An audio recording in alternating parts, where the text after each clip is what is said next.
Hi friends, నేను మీ సంయుక్తనండి. ఈ రోజు ఒక మంచి వీడియోతో మీ ముందుకు వచ్చానండి. ముందుగా ఎవరైనా మా ఛానల్ ని కొత్తగా చూస్తున్నట్టయితే ప్లీజ్ సబ్స్క్రైబ్ చేసుకోండి. మై ఛానల్ నేమ్ వచ్చేసి శ్రీకాంత్ సంయుక్త 2020 అండి. మరి ఈ రోజు వీడియో వచ్చేసి ఏంటి అంటే, ఇంట్లో ఏమి కూరగాయలు లేనప్పుడు ఏం చేయాలని ఆలోచిస్తుంటారు కదా, వాళ్ళ కోసమని ఈ వీడియో యూజ్ అవుతుందని చేస్తున్నాను. మరి ఈ వీడియో ఏంటి అంటే, నేను ఉల్లిగడ్డతో బిర్యానీ తయారు చేయబోతున్నానండి. మరి అది ఏ విధంగా చేశానో చూద్దామా. ముందుగా ఆనియన్ బిర్యానీకి కావలసిన పదార్థాలు: ఉల్లిపాయలు ఒక 4 పెద్ద సైజు తీసుకోండి, మీరు రైస్ కి తగినంత తీసుకోండి. అలాగే పుదీనా అండి, కరివేపాకు, నిమ్మకాయ, అలాగే నూనె, అల్లం వెల్లిపాయ పేస్టు, కారం, పసుపు, జీలకర్ర, దాల్చిన చెక్క, బిర్యానీ ఆకు, లవంగాలు, ఉప్పు. ఇప్పుడు వచ్చేసి నేను ఆల్రెడీ నానబెట్టుకున్నానండి బియ్యము. ఈ గ్లాస్ తోటి 1 సగం బియ్యం తీసుకున్నానండి. మీరు 1 సగం బియ్యం తీసుకుంటే 3 గ్లాసుల నీళ్లు పోసుకోండి.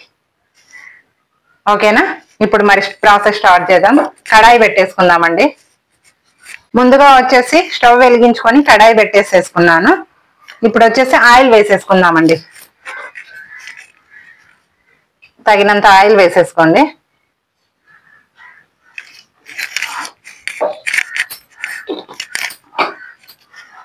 ఓకే, అందులో బిర్యానీ ఆకు వేసుకోండి. ఫస్ట్ బిర్యానీ ఆకు, దాల్చిన చెక్క, లవంగాలు.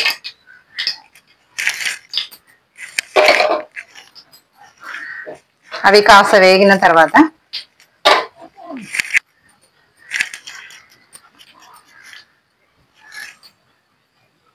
కాస్త వేగనివ్వండి. ఇవి వేగిన తర్వాత ఉల్లిపాయలు వేసేసుకోండి. ఇప్పుడు ఉల్లిపాయలు వేసేసుకోండి.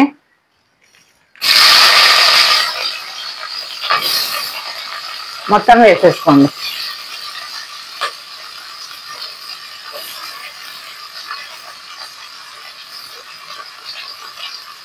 చూస్తున్నారు కదా, ఈ విధంగా వేసుకొని కలుపుకోండి.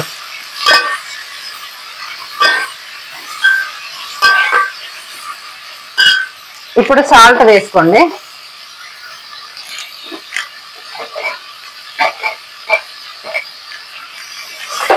ఎందుకంటే త్వరగా వేగుతాయి. ఉప్పు వేసుకున్నాం కదా, ఇప్పుడు జీలకర్ర వేసుకుందాం.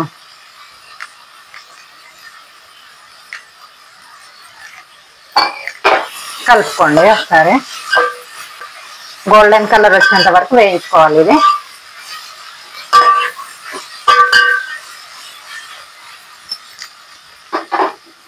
పెద్ద మంట పైన పెట్టేసుకోండి. ఇప్పుడు కొత్తిమీర వేసేసుకొని, కరివేపాకు వేసేసుకొని కలుపుకోండి.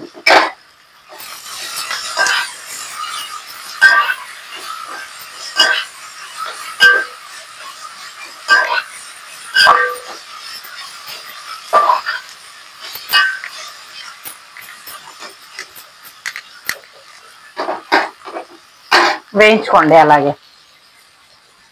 ఇప్పుడు వచ్చేసి పసుపు వేసేసుకుందామండి. కొద్దిగంత పసుపు వేసుకోండి.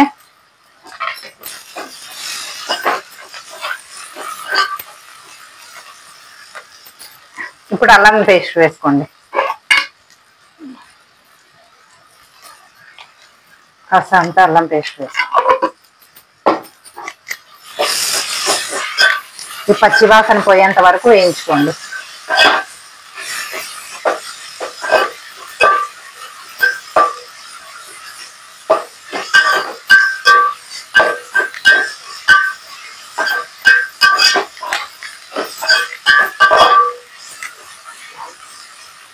ఒక 5 నిమిషాలు అలాగే వేయించుకోండి.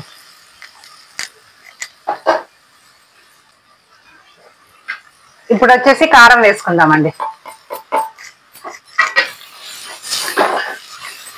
ఉల్లిగడ్డలు కూడా ఎర్రగా వేగిపోయాయి.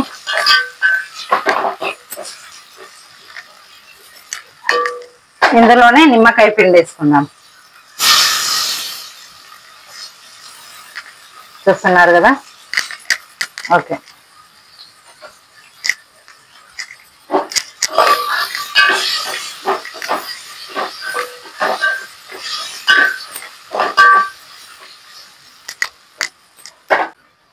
ఇప్పుడు వచ్చేసి మనం ఈ బియ్యం ఇందులో వేసేసుకున్నాము.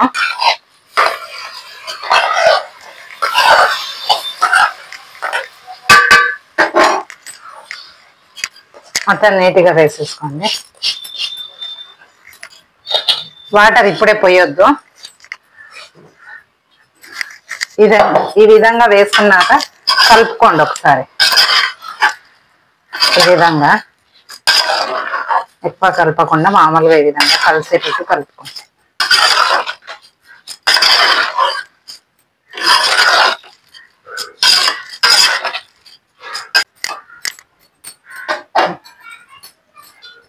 ఇప్పుడు నీళ్ళు వంచుకొని బియ్యం వేసుకున్నాం కదా, ఇప్పుడు వాటర్ వేసుకోండి.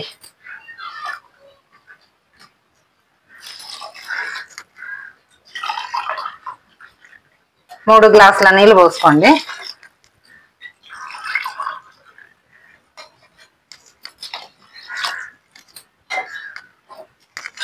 ఒకసారి కలిపేసుకోండి. ఉప్పు సరిపోయిందో లేదో ఒకసారి టేస్ట్ చూసి సరిపోకపోతే వేసుకోండి.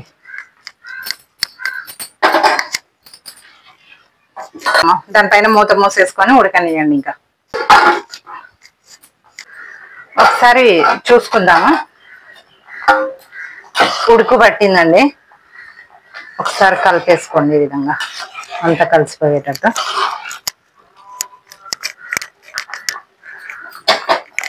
మూత మూసేసుకోండి. ఫ్రెండ్స్ ఒకసారి చూసుకోండి ఎంతవరకు వచ్చిందో. ఓకే, ఆల్మోస్ట్ రెడీ అయ్యింది. ఇప్పుడు ఒకసారి మనం ఈ విధంగా ఇట్లా తిప్పేసుకున్నాం. ఈ విధంగా అనుకోండి. చూస్తున్నారు కదా. ఓకే,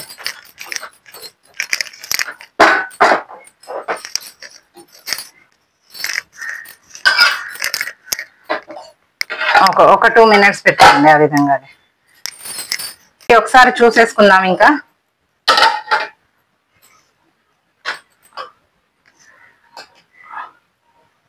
ఓకే, కంప్లీట్ అయ్యిందండి. ఇప్పుడు స్టవ్ ఆఫ్ చేసేసుకోండి. మొత్తం ఉడికిపోయింది. స్టవ్ ఆఫ్ చేసేసుకోండి. ఇప్పుడు దింపేసుకుందామండి. ఇంకా ఓకే, చూస్తున్నారు కదా ఫ్రెండ్స్, ఎంతో రుచికరమైన ఆనియన్ బిర్యానీ రెడీ అండి.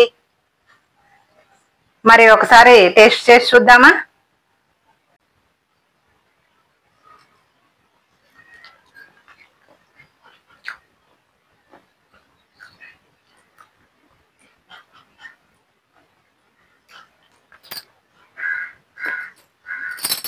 సూపర్ ఉంది ఫ్రెండ్స్.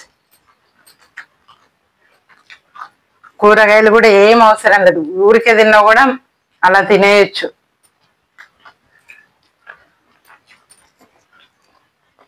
ఫ్రెండ్స్ చూసారు కదా నేను ఆనియన్ బిర్యానీ ఏ విధంగా తయారు చేశానో. మీరు కూడా ఇదే విధంగా తయారు చేసుకొని చూడండి. చాలా అంటే చాలా బాగుంటుంది. ఇంట్లో కూరగాయలు లేనప్పుడు సింపుల్ గా ఈ విధంగా చేసుకొని తినొచ్చండి. ఓకేనా ఫ్రెండ్స్, మీలో ఎవరైనా మా ఛానల్ ని కొత్తగా చూస్తున్నట్టయితే ప్లీజ్ సబ్స్క్రైబ్ చేసుకోండి. మా ఛానల్ నేమ్ వచ్చేసి శ్రీకాంత్ సంయుక్త 2020 అండి. మరొక మంచి వీడియోతో నేను మీ ముందు ఉంటాను. బాయ్.